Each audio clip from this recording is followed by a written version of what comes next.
നമസ്കാരം. സംസ്ഥാനത്ത് തീവ്ര വോട്ടർ പട്ടിക പരിഷ്കരണവുമായി ബന്ധപ്പെട്ട് കഴിഞ്ഞ ദിവസമാണ് SIRന്റെ കരട് പട്ടിക പ്രസിദ്ധീകരിച്ചത്. ഇതുമായി ബന്ധപ്പെട്ട് നിരവധി ആക്ഷേപങ്ങളാണ് ഉയർന്നു വന്നുകൊണ്ടിരിക്കുന്നത്. ഇപ്പോൾ പ്രസിദ്ധീകരിച്ചിരിക്കുന്ന കരട് വോട്ടർ പട്ടികയിൽ നിരവധി അപാകതകൾ ഉണ്ടെന്നാണ് ചൂണ്ടിക്കാണിക്കപ്പെടുന്നത്. പ്രാഥമികമായി നൽകിയിരിക്കുന്ന വിവരങ്ങൾ പോലും തെറ്റായിട്ടാണ് വോട്ടർ പട്ടികയിൽ രേഖപ്പെടുത്തിയിരിക്കുന്നത്. മറ്റൊന്ന്, പല ബൂത്തുകളിലും വോട്ടർമാരുടെ എണ്ണം ക്രമാതീതമായി കൂടുതലാണ് എന്നതുകൊണ്ട് പലപ്പോഴും തെരഞ്ഞെടുപ്പ് പ്രക്രിയകൾ പൂർത്തീകരിക്കാൻ ബുദ്ധിമുട്ടുകൾ ഉണ്ടാകാറുണ്ട്. ഇത് കണക്കിലെടുത്ത് സംസ്ഥാന ഇലക്ഷൻ കമ്മീഷൻ 5030 ബൂത്തുകൾ കേരളത്തിൽ വർദ്ധിപ്പിക്കണം എന്ന് കേന്ദ്ര തിരഞ്ഞെടുപ്പ് കമ്മീഷനോട് നിർദ്ദേശിച്ചിരുന്നു. എന്നാൽ 5003 ബൂത്തുകൾ വർദ്ധിപ്പിക്കാൻ കേന്ദ്ര ഇലക്ഷൻ കമ്മീഷൻ അനുമതി നൽകി.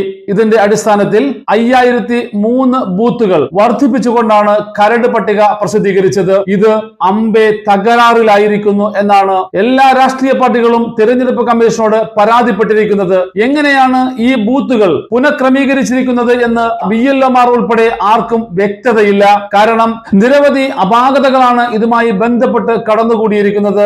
ഒരു ബൂത്ത് പുനർനിർണയിക്കുമ്പോൾ അതിന് ഭൂമിശാസ്ത്രപരമായ പരിധികൾ ഉണ്ടായിരിക്കണം. എന്നാൽ ഇപ്പോൾ പുനർനിർണയിച്ചിരിക്കുന്ന പല ബൂത്തുകൾക്കും ഭൂമിശാസ്ത്രപരമായ പരിധികളില്ല. പല ബൂത്തുകളുടെയും ഇടയ്ക്ക് ഒരു ബൂത്തിനിടയ്ക്ക് മറ്റു ബൂത്തുകൾ കയറിക്കൂടുകയും ചെയ്തിരിക്കുന്നു. മറ്റൊരു കാര്യം കൂടി ശ്രദ്ധിക്കപ്പെടുന്നത്, ഒരു വീട്ടിൽ 3 വോട്ടർമാരുണ്ടെങ്കിൽ ഈ 3 വോട്ടർമാരും 3 ബൂത്തുകളിലായി ചിതറിക്കിടക്കുന്ന സംഭവങ്ങളും ഈ കരട് വോട്ടർ പട്ടികയിൽ കാണാനാകുന്നുണ്ട്. എങ്ങനെയാണ് ഈ വോട്ടർ പട്ടികയുമായി അടുത്ത ഒരു തിരഞ്ഞെടുപ്പിനെ ഇലക്ഷൻ കമ്മീഷൻ അഭിമുഖീകരിക്കുന്നത് എങ്ങനെയാണ് എന്ന് പോലും ആർക്കും മനസ്സിലാകുന്നില്ല. കാരണം സാധാരണഗതിയിൽ SIRന്റെ പ്രാഥമിക ലിസ്റ്റിൽ പേര് വരികയും അന്തിമ ലിസ്റ്റിൽ പ്രസിദ്ധീകരിക്കുമ്പോൾ ഈ ബൂത്തുകൾ ഇപ്പോൾ തെറ്റായി രേഖപ്പെടുത്തിയിരിക്കുന്ന ബൂത്തുകളിലാണ് പേരുകൾ വരുന്നത് എങ്കിലും ഇത് ഗുരുതരമായ ഒരു ഭവിഷ്യത്തിന് ഇടയാക്കും എന്നാണ് ചൂണ്ടിക്കാണിക്കപ്പെടുന്നത്. കാരണം ഓരോ ബൂത്തിലെയും BLOമാരെ നിയമിക്കുന്നത് അതാത് ബൂത്തുകളിലെ വോട്ടർമാരുടെ പ്രശ്നങ്ങളും അല്ലെങ്കിൽ അതാത് ബൂത്തുകളിലെ വോട്ടർമാരുമായി ബന്ധപ്പെട്ട കാര്യങ്ങൾ ചെയ്യുന്നതിന് വേണ്ടി മാത്രമാണ്. അടുത്ത തിരഞ്ഞെടുപ്പിലേക്ക് അടുക്കുമ്പോൾ പലരും ധരിക്കുന്നത് ബൂത്ത് ഒന്ന് മാറിക്കിടന്നാൽ എന്താണ് കുഴപ്പം, നിയമസഭ ലോക്സഭ തെരഞ്ഞെടുപ്പുകൾ ഉണ്ടാകുമ്പോൾ ഏതാണ്ട് ഒരേ സ്ഥാനാർത്ഥികൾ തന്നെയായിരിക്കും. അത് പഞ്ചായത്ത് തെരഞ്ഞെടുപ്പ് പോലെയല്ല, ഒരേ സ്ഥാനാർത്ഥികൾ തന്നെയായിരിക്കും മത്സരിക്കുന്നത്. അതുകൊണ്ട് ഏത് ബൂത്തിലാണ് വോട്ട് വന്നാലും പ്രശ്നമില്ലല്ലോ എന്ന് ചിന്തിക്കുന്നവരാണ് പലരും. പക്ഷേ ഇതിന്റെ പിന്നിൽ ഒളിഞ്ഞിരിക്കുന്ന ഒരു മഹാവിപത്ത് അല്ലെങ്കിൽ ഒരു അപകടം പലരും മനസ്സിലാക്കുന്നില്ല. കാരണം ഒരു ബൂത്തിലെ വോട്ടർമാരുടെ കാര്യങ്ങൾ പരിശോധിക്കുന്നതിനും അവരുടെ കാര്യങ്ങൾ പരിഗണിക്കുന്നതിനുമാണ് ഓരോ ബൂത്തിലേക്കും പ്രത്യേകമായി BLOമാരെ നിയമിക്കുന്നത്. അടുത്ത തെരഞ്ഞെടുപ്പിലേക്ക് എത്തുമ്പോൾ ഇപ്പോൾ തെറ്റായി പ്രസിദ്ധീകരിച്ചിരിക്കുന്ന കരട് ലിസ്റ്റ് തന്നെയാണ് അന്തിമ ലിസ്റ്റിലേക്ക് കടന്നു പോകുന്നത് എങ്കിൽ തൊട്ടടുത്ത പല ബൂത്തുകളിലേക്കും ചിന്നിച്ചിതറിയിരിക്കുന്ന വോട്ടുകൾ നമ്മളൊന്ന് പരിശോധിച്ചാൽ അടുത്ത തെരഞ്ഞെടുപ്പിലേക്ക് എത്തുമ്പോൾ രാഷ്ട്രീയ പാർട്ടിയുടെ പ്രതിനിധികളോ അല്ലെങ്കിൽ അല്ലാത്തവരോ ഈ ബൂത്തുകളിൽ ഇല്ലാത്ത ആളുകളെ ഒഴിവാക്കപ്പെടണം എന്ന് ഒരപേക്ഷ BLOക്ക് സമർപ്പിച്ചാൽ സ്വാഭാവികമായും BLOയുടെ അന്വേഷണത്തിൽ ഈ ബൂത്തുകളിൽ ഇവർ ഇല്ല എന്ന് വ്യക്തമാകുന്നതോടുകൂടി ഇവരെ നീക്കം ചെയ്യാനുള്ള സാധ്യതയുണ്ട്. സ്വാഭാവികമായും ഒരു പൗരന് വോട്ടവകാശം നിഷേധിക്കപ്പെടുന്ന അവസ്ഥയിലേക്കാണ് ഈ തിരഞ്ഞെടുപ്പിൽ അല്ലെങ്കിൽ ഈ SIR എന്ന് പറയുന്ന തീവ്ര വോട്ടർ പട്ടിക പരിഷ്കരണം ഇപ്പോൾ മുന്നോട്ട് പോകുന്നത് എന്ന് പറയാതിരിക്കാനാവില്ല.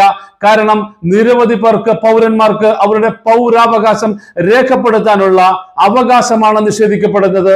ഈ പറയുന്ന വ്യക്തി ഈ ബൂത്തിൽ വോട്ടർ അല്ല എന്ന് രേഖപ്പെടുത്തിക്കൊണ്ട് ഇവരെ നീക്കം ചെയ്യണം എന്നാവശ്യപ്പെട്ട് ഒരു പരാതി കൊടുത്താൽ BLO പരിശോധിക്കുക ഈ വോട്ടർ ഈ ബൂത്തിലെ എവിടെയെങ്കിലും താമസമുണ്ടോ എന്ന് മാത്രമാണ്. തൊട്ടടുത്ത ബൂത്തിൽ താമസമുണ്ടോ എന്ന് പരിശോധിക്കേണ്ട ബാധ്യത ഈ BLOക്കില്ല. അങ്ങനെ പ്രസ്തുത ബൂത്തിൽ വോട്ടർ അല്ല എന്ന് വ്യക്തമാകുന്നതോടുകൂടി ഈ വോട്ടറെ വോട്ടർ പട്ടികയിൽ നിന്നും നീക്കം ചെയ്യാൻ BLO ശുപാർശ ചെയ്യും എന്നുള്ള കാര്യത്തിൽ സംശയമില്ല. സ്വാഭാവികമായും പലരും ഇതറിയാതെ പോകുന്നു. അങ്ങനെ അവസാനം അന്തിമ വോട്ടർ പട്ടിക പ്രഖ്യാപിച്ചു തിരഞ്ഞെടുപ്പിലേക്ക് എത്തുമ്പോൾ മാത്രമാണ് പലർക്കും തങ്ങളുടെ വോട്ടവകാശം ഇല്ല അല്ലെങ്കിൽ നിഷേധിക്കപ്പെടുന്നു എന്നുള്ള കാര്യം വ്യക്തമാകുന്നത്. ഇനി ഇക്കാര്യത്തിൽ ചെയ്യാവുന്ന കാര്യങ്ങൾ 2 കാര്യങ്ങൾ മാത്രമാണ്. ഒന്നുകിൽ ഇപ്പോൾ നടന്നിരിക്കുന്ന ഈ അശാസ്ത്രീയമായ ബൂത്തുകളുടെ വിഭജനം തിരഞ്ഞെടുപ്പ് കമ്മീഷൻ പിൻവലിക്കുക, ശാസ്ത്രീയമായ രീതിയിൽ ബൂത്തുകളുടെ വിഭജനം നടത്താൻ തെരഞ്ഞെടുപ്പ് കമ്മീഷൻ തയ്യാറാവുക. തിരഞ്ഞെടുപ്പ് കമ്മീഷൻ അങ്ങനെ തയ്യാറാകുന്നില്ല എങ്കിൽ ഈ സാഹചര്യം മറികടക്കാൻ ചെയ്യാവുന്ന മറ്റൊരു കാര്യം, നിലവിൽ ബൂത്ത് മാറിക്കിടക്കുന്ന വോട്ടർമാർ തങ്ങളുടെ വോട്ടുകൾ സ്വന്തം ബൂത്തിലേക്ക് ട്രാൻസ്ഫർ ചെയ്യുന്നതിന് വേണ്ടി ഓൺലൈനായി പ്രത്യേകമായി അപേക്ഷ സമർപ്പിക്കുക എന്നത് മാത്രമാണ് ഏക പോംവഴി. ഇത്തരത്തിൽ വോട്ടുകൾ സ്വന്തം ബൂത്തിലേക്ക് മാറ്റപ്പെട്ടില്ല എങ്കിൽ നേരത്തെ സൂചിപ്പിച്ചതുപോലെ തിരഞ്ഞെടുപ്പ് ഘട്ടത്തിലേക്ക് എത്തുമ്പോൾ ഒരുപക്ഷെ ഈ വോട്ടർമാർ വോട്ടർ പട്ടികയിൽ ഉണ്ടായില്ല എന്ന് വന്നേക്കാം. അതുപോലെ തന്നെ നിലവിൽ വോട്ടർ പട്ടികയിൽ പേര് ഉൾപ്പെടാത്തവർക്ക് പുതിയതായി വോട്ട് ചേർക്കാനും ഇപ്പോൾ തിരഞ്ഞെടുപ്പ് കമ്മീഷൻ അവസരം നൽകുന്നുണ്ട്. ഓൺലൈനായിട്ടാണ് ഇതിന് അപേക്ഷ സമർപ്പിക്കേണ്ടത്.